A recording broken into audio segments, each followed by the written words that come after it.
really significant force in the far-right space. Alt-right vice is the story of my name and reputation. Went through hell for it. Victors write history, so I guess vice telling it. The enemy's demise.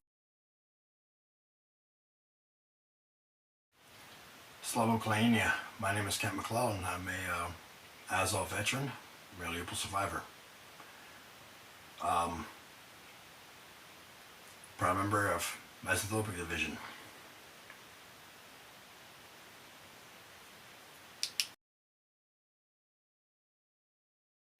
What I meant by Russia being provoked into this invasion, okay, like one, Russia is not the victim, and it was not justified in what it did to Ukraine, definitely, and that's something I need to really stress this point too. Never once did I ever say that Russia was the victim and that Russia was justified in its actions against Ukraine. I wasn't wouldn't have fucking fought for Ukraine. The big problem here is when Russia started stockpiling armor on the Ukrainian border, there was a lot of veiled threats by NATO, knowing very damn well that NATO is only really accosted negatively by one politician on this planet, and that's Vladimir Putin. This man essentially lives to slap NATO in the face. He wants to prove that his country is better than NATO in any which degree. So when these armor columns start building up on the Ukrainian border, in which they've been through this before, this is nothing new, okay? Why the veiled threats about what ifs and there will be repercussions?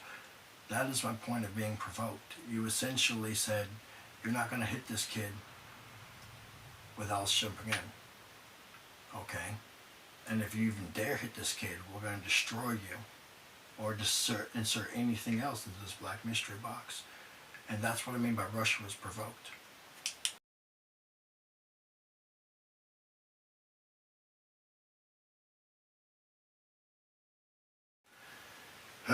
Crucifixion video. Okay, and this is something I've made clear to the pro-Russian channel that I originally did the last interviews with.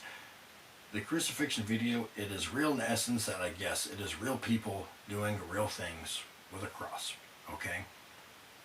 But it's set up and dramatized to a point to just look a certain way on camera. The video cuts off as soon as the cross is engulfed in flames. This man doesn't die. There's plenty of, he was literally let go. There's plenty of interviews with this man. You can find him online. He lived. It was a PSYOP operation against Russian soldiers volunteering in the Donbass in 2015, and that was the whole point of it. It's not real. Nobody actually died to that degree. It's not. It's not a murder. It's like a warning. It's a warning. Mm-hmm.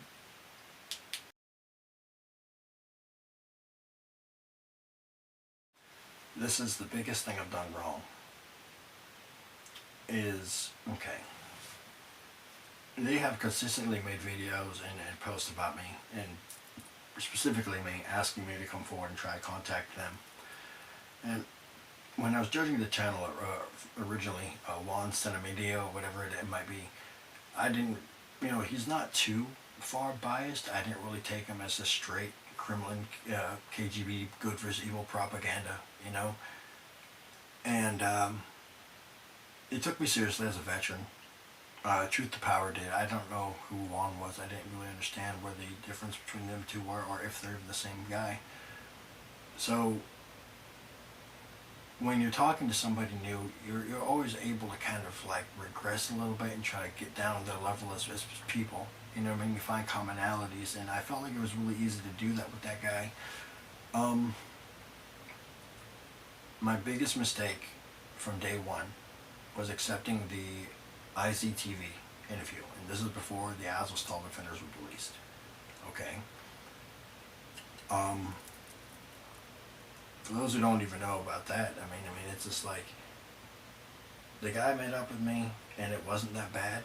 But I offered to do the interview in Russian or Ukrainian with him, and he told me no, just English. And by the time the editors got a hold of it, they just flipped it and scripted everything else.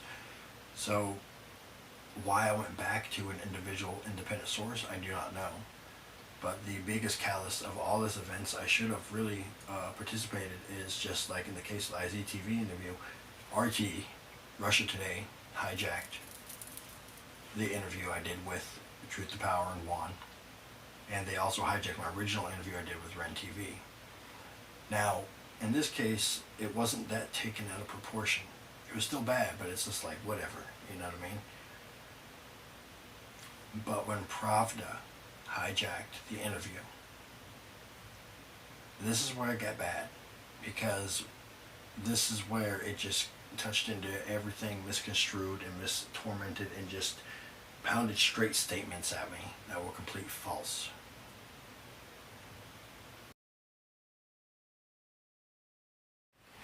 I've never killed a civilian in time of war, to and from, and it's when talking in discussion that we're referring to the Tornado Battalion reference. I mean, dude, I'll stand by my agree. I'll die saying it. Tornado Battalion. I mean, the members are scumbags. There's not anybody in the Ukrainian government that didn't feel like they weren't scumbags. They were prosecuted for the war crimes after the war. Their leader's a fucking pedophile. Okay, those aren't people. Tornado. Okay, they're not. And I think it's a clear differentiation, and you know, everybody just immediately thinks something goes on overseas, something goes on in Ukraine, there's a tragedy. Oh, it must be Azov. No, it wasn't Azov. Okay, it was these lunatics that were pretending to be auxiliary police going behind people and just doing this crazy rancorous shit. And it's, find a Ukrainian officer that will tell you they're even slightly okay guys. You won't find one. Absolutely false. I've never killed a civilian during time of war or not. If we're talking about reference to the Tornado Battalion, okay, like, I wasn't going to end up in that video. I was asked to take photographs and that's all I did. Okay, and I know there was a lot of military tribunal issues outside of this. That's not my business with that. Tornado was scumbags. And I'll say that to the day I die. But the thing is, I try to make clear and definitive to the point is, that was not Azov that did that. That was Tornado. People who were locked up by the Ukrainian government and then very falsely, in my own opinion, released to go fight this war. And even in comparison to like Russia's most evil, like Wagner, okay, who's doing prison runs, the difference is Tornado already proved their sins in a battlefield. See what I'm saying? Whereas a lot of the guys that Wagner are picking up have not. But Tornado is like I said, the most horrifying thing I've had to deal with in the 2015 year. And I was not a part of what they did. I was not a part of Tornado.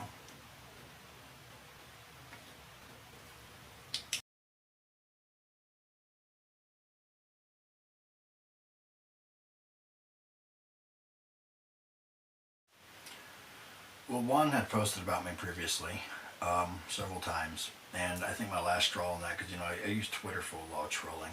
I troll Russian media outlets quite frequently. And that's one of my biggest sins I've had, because it's gotten me here right now. But my last straw with him, I think, was there was a symbol resembling an American futurist hammer, starring in a Sylvester Stallone movie. And I posted on Twitter acting as if we're going like mainstream Hollywood. And he took it seriously for some reason and posted something about it and essentially claimed that I was just like a pretend NATO actor. You know what I mean? That I'm not anything what I say I am because I retweet things from Zionists or supposedly in his own opinion, I don't know. So and when going through his posts, it goes all the way back to the time I was still in Mariupol, where he was like, this guy follows on our page. I don't usually share information about followers, but here's this guy. Hey man, make us a video. And at the time being, and all my hands were caught up, I couldn't make a video for them in Mariupol. So I did reach out to them. After the fact, you know what I mean? And this is where we got. Now here's the thing. I've never contacted RT. I've never been into contact with RT. I've never been in contact with Pravda. Okay? Ren TV came out and did an interview with me, and they butchered it. RT hijacked it. Okay? I did this interview with Juan and the Truth to Power guy, and it was like on the Telegraph or something like that. And then, once again, RT hijacked it. And then Pravda hijacked it. But when Pravda hijacked it, they said in the main title, American skinhead neo-Nazi, Western at that, claims Russia was justified in its invasion of Ukraine. Like, if I had thought this, why would you think I'd be fighting this fight? You know what I mean? And then, like, and just the same thing as, like, you know, the whole game of, like, the kids with the cups where they, like, you know, say a secret and they go all the way down the line. By the time you hit number 12, it's a totally different secret than what the hell you've originally heard. But, dude, we're talking about 3 pages. RT, Pravda, from the Telegraph. And then it's like, next thing you know, it's like, dude, they have me like as some 8-armed beast that's murdering every civilian that comes my way. That's not even an accusation on me, as civilians.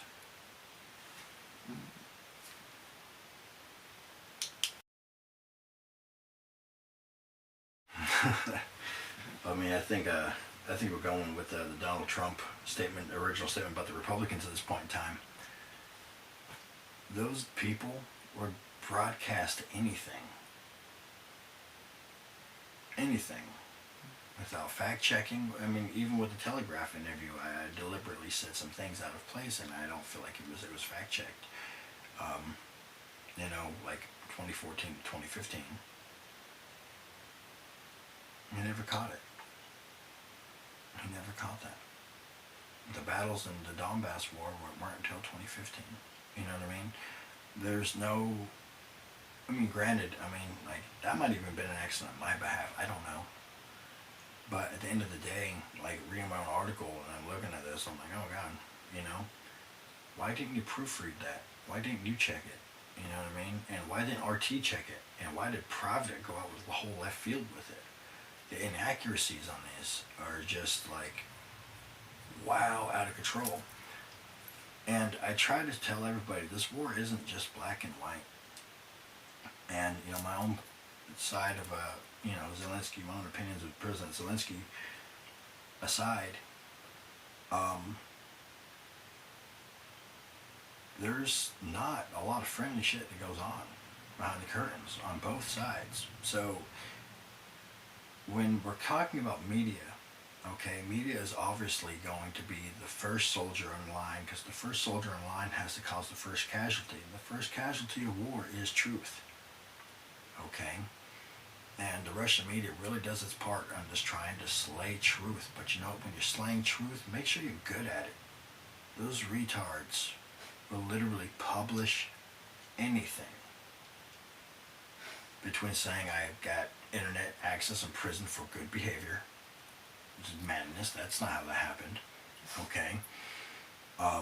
They don't give me any credit for destroying the BMP on Highway 27. Okay? They don't give me none of that credit. They just want to talk about like everything else. Then it's like civilians, but the video was clearly showing soldiers and the, you know, so I don't understand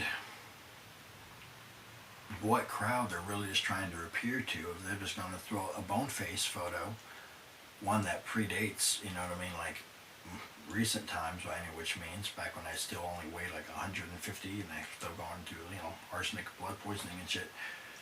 But they're just using my same photo from the Ren TV interview, and they post it everywhere as if I'm still standing in front of that big stupid ass V doing these dumbass interviews over and over again wearing the same fucking goddamn shirt, and it's not the case.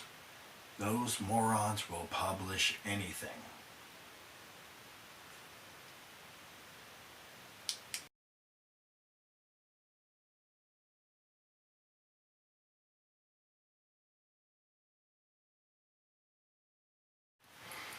The American nationalist community has no clear goals set aside.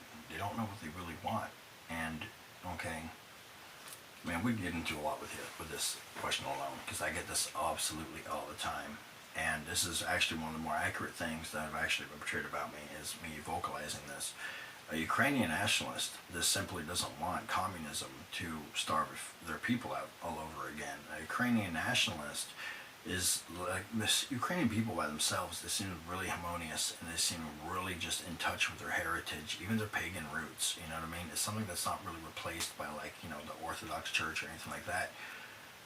They're really proud people. It vibrates in them. But the thing is, they do it without being so conscious of it, you know what I mean? It's just ingrained in them, you know? So when we're talking about people who actually wear, you know, the battle guard, you know, for what nationalism is,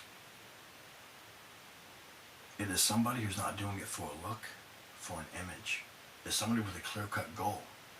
And that goal is to want to see the people live till tomorrow. Okay?